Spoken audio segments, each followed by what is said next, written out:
प्रिय भक्तों, आज का अपना विषय रहेगा परमात्मा की सृष्टि सुखरूप है, फिर दुख क्यों भासता है हमको?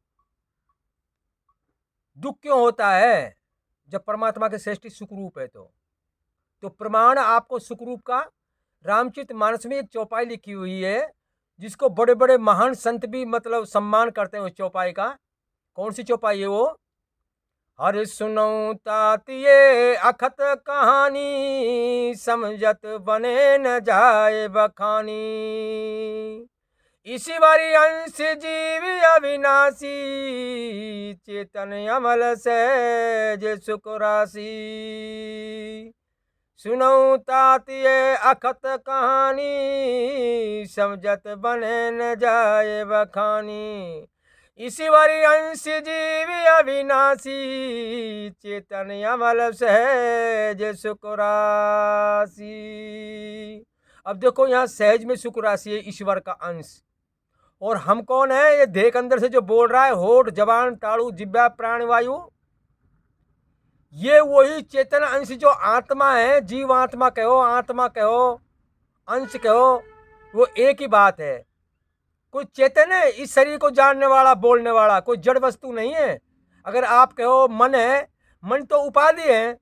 किसकी उपाधि है? उसी आत्मा की उपाधि है। चित्त, मन, बुद्धि, अहंकार, ये उपाधियां हैं, है वही आत्मा। आपके उपाधि, उपाधि कैसे? जैसे एक खेत में किसान काम कर रहा है तो वो आदमी, लेकिन उसको किसान की उपाधि पड़ गई। तहसील में काम कर रहा है, तहसीलदार। थाने में काम कर रहा है, थानेदार। दुकान पे काम कर रहा है, सेठ। ये उपाधियां हैं, मनुष्य की उपाधि है। ऐसे ही आत्मा की उपाधियां हैं, चित्त, मन, बुद्धि, अहंकार। अब अपन कहेंगे मेरा मन दुखी हो रहा है। अब ये मन उपाधि से कह रहा है नहीं, वो आत्मा ही दुखी हो रही है शरीर रूपी वस्त्रों के कारण। जब आत्मा सुख रूप है तो दुख क्यों हो रहा है? शरीर रूपी वस्त्रों के कारण दुख का भ्रम हो रहा है। दुख नाम की सृष्टि है ही नहीं प्रभु की। शरीर रूपी वस्त्रों के कारण दुखों का भ्रम होता है। और जब तक ये शरीर रूपी वस्त्र मिलते रहेंगे इस जीवात्मा को, तब तक दुखों का भ्रम बना रहेगा। 84 लाख योनि में जाओगे तो शरीर रूपी वस्त्र मिलेंगे, और शरीर रूपी वस्त्र मिलेंगे तो दुख, सुख, भूख, प्यास, सर्दी, गर्मी, हर्ष, शोक, ये सब व्यापेंगे इसको, शरीर रूपी वस्त्रों के कारण। इसीलिए साधु संत जन्म मरण से रहित होने के लिए और प्रयत्न करते हैं। जब तक शरीर मिलेगा तब तक दुखों का भरम है। इसीलिए केवल मोक्ष प्राप्त करना चाहते हैं। केवल मोक्ष का अर्थ है आत्मा केवल में आ जाए, कोई शरीर दोबारा ना मिले, किसी भी तरह का शरीर ना मिले, तो आत्मा सुखरूप है। और दुख क्यों हो रहा है? भ्रम हो रहा है। भ्रम किसको बोलते हैं?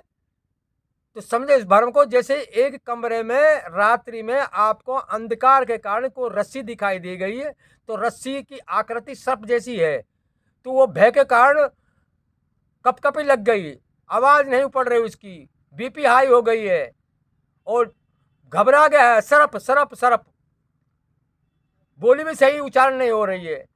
तो अब लाइट जला करके देखा तो वो रस्सी थी, वो शरीर, वो अंधकार के कारण उसको सर्प का भ्रम हुआ। ऐसे ही शरीर रूपी वस्त्रों के कारण हमको दुखों का भ्रम होता है। दुख नाम की सृष्टि परमपिता परमात्मा ने नहीं बनाई, उनका ये खेल है। उनकी आत्मा को कोई हानि हो नहीं रही, इसीलिए कोई लड़ाई कर रहा है, कोई झगड़ा कर रहा है, कोई मार रहा है, कोई काट रहा है, कोई पीट रहा है, कोई चोरी डकैती कर रहा है। उसकी आत्मा को कोई हानि नहीं है, उनका स्वयं का खेल है ये। इसीलिए तो संतों ने कहा ना, कैसो खेल रचो मेरे दाता, जिद देखो जिद तू ही तू, कैसी भूल जगत में डाली साबित करनी कर रहे हो तू। इसीलिए रामचरितमानस में चौपाई भी देखिए, सोहम असीमित वृत्ति अखंडा, दीप सिकाय सोई परम प्रचंडा, आत्म अनुभव सुख सुप्रकाशा, तब भव मूल भेद भ्रम नाशा। कि तू ऐसा अनुभव कर कि मैं स्वयं ब्रह्म हूं। ब्रह्म का मतलब ईश्वर का अंश हूं और सुख रूप हूं। जब तेरा संसार का मूल भेद भ्रम का नाश होगा, तो अब ये हमारा भ्रम रूपी दुख कैसे दूर हो, हमको ये शरीर मिलना कैसे बंद हो? तो शरीर मिलना तब बंद होगा आपको जब आप जिसने शरीर रूपी वस्त्र पहनाए हैं उसका आप सुमरण भजन करेंगे। यानी सुमरण भजन का अर्थ होता है आवाज देना। आवाज हम क्यों दे? क्योंकि हमारे इन वस्त्रों को, शरीर रूपी वस्त्रों को ना तो विष्णु हटा सकता, ना शिव जी हटा सकता, ना ब्रह्मा हटा सकता, ना देवी देवता हटा सकते, ना राम हटा सकता, ना कृष्ण हटा सकते हैं। ये सारे देवताओं का अपना अपना धाम होता है, तो इनकी भक्ति करने से ये अपने धाम को दे सकते हैं, लेकिन केवल मोक्ष नहीं दे सकते, यानी शरीर रूपी वस्त्र नहीं हटा सकते। तो शरीर रूपी वस्त्रों को हटाने वाला तो वही परमपिता परमात्मा है, जो कण कण में, जर्रे जर्रे में विराजमान है। उसको आपको एक लक्ष्य बना करके सुमरण आवाज देनी पड़ेगी, और उनसे फिर शुभ इच्छा के बदले क्या मांगना है आपको? प्रभु मेरे को हमेशा के लिए संसार बंधन से मुक्त करो। कौन सा संसार बंधन? ये शरीर कोई संसार बंधन कहा है? जब तक शरीर रूपी वस्त्रों पहनते रहेंगे, जब तक ये बंधन है। तो संसार बंधन, ये संसार तो रहेगा हमारे जाने के बाद में भी, हमारी मोक्ष होने के बाद में भी ये संसार रहेगा, लेकिन इस शरीर रूपी संसार की चर्चा है यहाँ। क्या कहेंगे आप परमपिता परमात्मा से शुभ इच्छा के बदले? कि प्रभु मेरे को हमेशा के लिए दुखों से छुटकारा दो और संसार बंधन से मुक्त करो, हमेशा के लिए पूर्ण सुख शांति चाहिए। इसको शुभ इच्छा बोलते हैं। ज्ञान की 7 भूमिका होती है: शुभ इच्छा, शुभ विचारना, तनुमानसा, सत्यपति, असंग शक्ति, पदार्थ भावनी, तुर्यज्ञा। तो शुभ इच्छा में ये मांगना होता है, इसको निष्काम भाव बोलते हैं। तो उस परम पिता परमात्मा का सुमरण करो लक्ष्य बनाकर, पूर्ण परमात्मा का और देवताओं का भी सुमरण करो। ये केवल मोक्ष चैनल है, इसमें अपन ने वीडियो डाल रखी है। वो सुमरण भजन कैसे किया जा सकता है, उस वीडियो को देख ले। पूर्ण सच्चा गुरु बिना मोक्ष नहीं, ऐसा गुरु ना मिले तो क्या करें? तो वो वीडियो देख करके आप उस परम पिता परमात्मा का लक्ष्य बना के सुमरण करें, और इन 33 करोड़ देवता का भी सुमरण करें। पहले 33 करोड़ देवताओं का सुमरण करें और फिर उस परम पिता परमात्मा का सुमरण करें। जैसे गुरु गोविंद दोनों खड़े, काके लागो पान, बलिहारी गुरु आपने गोविंद दियो बताए। तो गुरु और गोविंद दोनों साथ में खड़े हैं, तो अपन कौन के पैर लगेंगे? पहले गुरु के पैर लगेंगे, क्योंकि परमपिता परमात्मा से मिलने का रास्ता गुरु जी ने बताया। इसलिए हम पहले 33 करोड़ देवता का सुमरण करें और फिर उस परमपिता परमात्मा का सुमरण करें, उससे कहे प्रभु मेरे को संसार बंधन से मुक्त करो, ये शरीर रूपी वस्त्र मत पहनाओ जिससे मेरे को दुखों का भ्रम हो। जब तक शरीर रूपी वस्त्र पहनते रहेंगे ये जीवात्मा, तब तक दुखों का भ्रम बना रहेगा। जैसे आकाश में रात्रि में आप चंद्रमा देखो और अपनी नेत्र के नीचे उंगली से थोड़ा सा दबाओ, नीचे की पलक के पास में, तो आपको रात्रि में चंद्रमा देखोगे तो 2 चंद्रमा नजर आएगा। और उंगली हटाओ तो एक ही चंद्रमा है, 2 है ही नहीं। उंगली के कारण 2 दिखाई दे रहे हैं। इसीलिए हमको दुखों का, संसारिक दुख सुख का जो भ्रम हो रहा है, भ्रम भास रहा है, वो शरीर रूपी वस्त्रों के कारण भास रहा है। अगर इस आत्मा को शरीर रूपी वस्त्र ना मिले तो दुख नाम की कोई चीज है ही नहीं। आत्मा स्वयं सुख रूप है। ये शरीर वस्त्रों के कारण दुखों का भ्रम होता है। और इसको प्रभु कहाँ रखेगा? फिर उस प्रभु के अंदर सनातन परम धाम है। इसलिए तुलसीदास जी ने चौपाई लिखी ना, सिया राम मई सब जग जानी, करो प्रणाम जोड़ जुग पानी। सब कुछ उस परमात्मा के अंदर है। सनातन परम धाम भी परमात्मा के अंदर है, वैकुंठ धाम भी, ब्रह्मलोक भी, स्वर्ग भी, सब कुछ परमात्मा के अंदर ही है। जो भी कुछ दिख रहा है इसी के अंदर परमात्मा समाया हुआ है। तो उसी परमात्मा के अंदर एक ऐसी जगह है, ऐसा स्थान है जिसको गीता जी में सनातन परम धाम कहा है। प्रमाण दे दूं मैं आपको। भगवान कृष्ण गीता के 18वें अध्याय के 62वें श्लोक में इसी बात को कहते हैं। अर्जुन को माध्यम बना के हमारे लिए ज्ञान दे रहे हैं।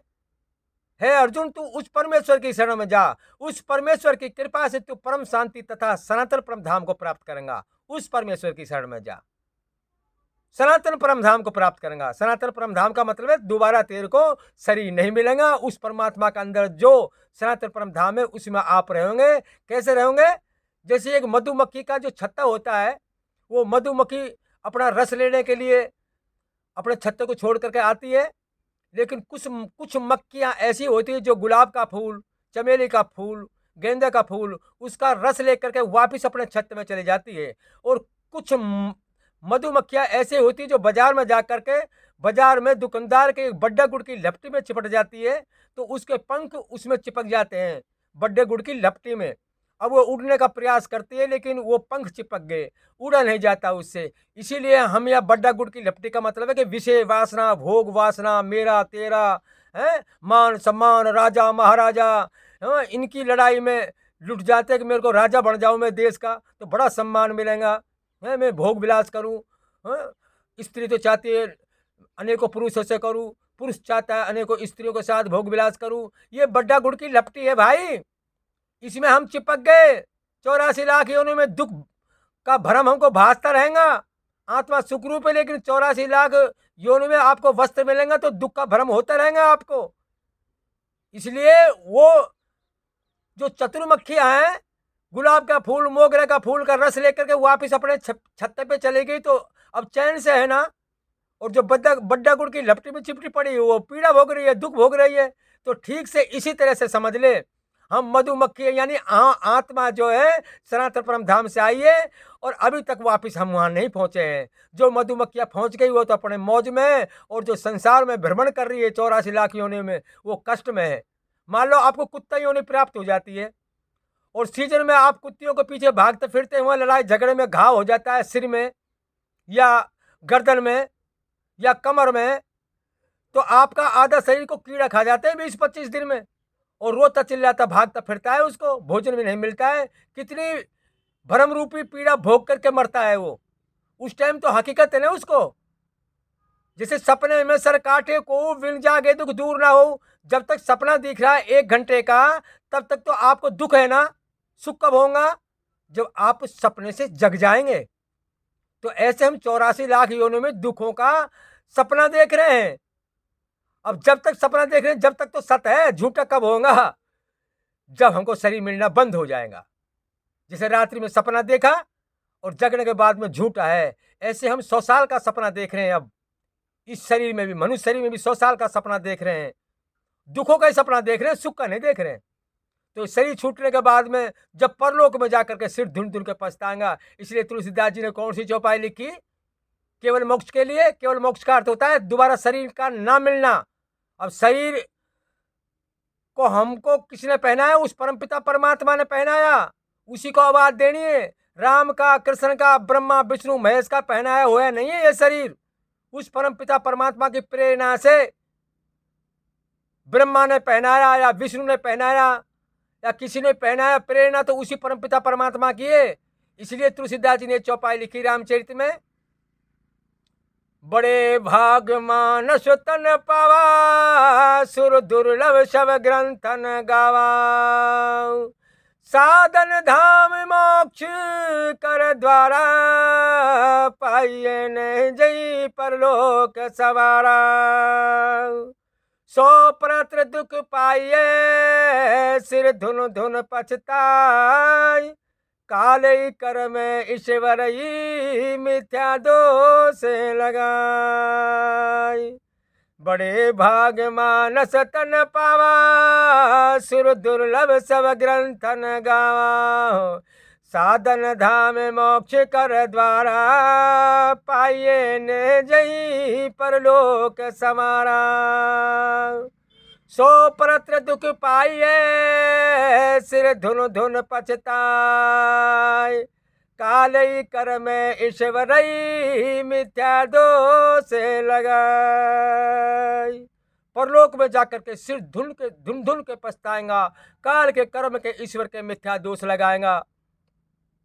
कैसे जाने?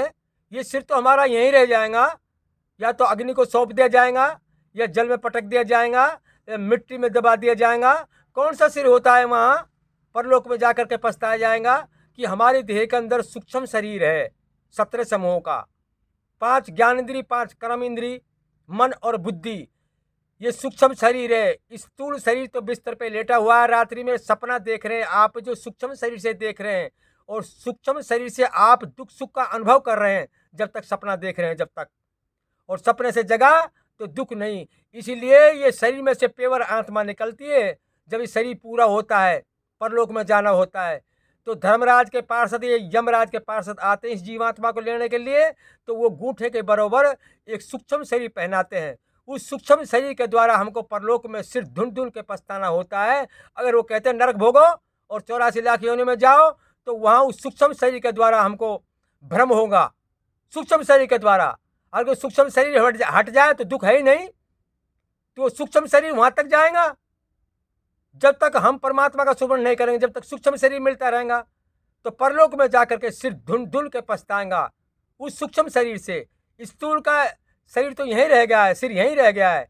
तो इसलिए ठीक से समझ ले आप, परलोक में जाकर के हकीकत में पछताना पड़ेगा। इसलिए तुलसीदास जी ने चौपाई लिखी है। तुलसीदास जी को प्रेरणा किसकी है?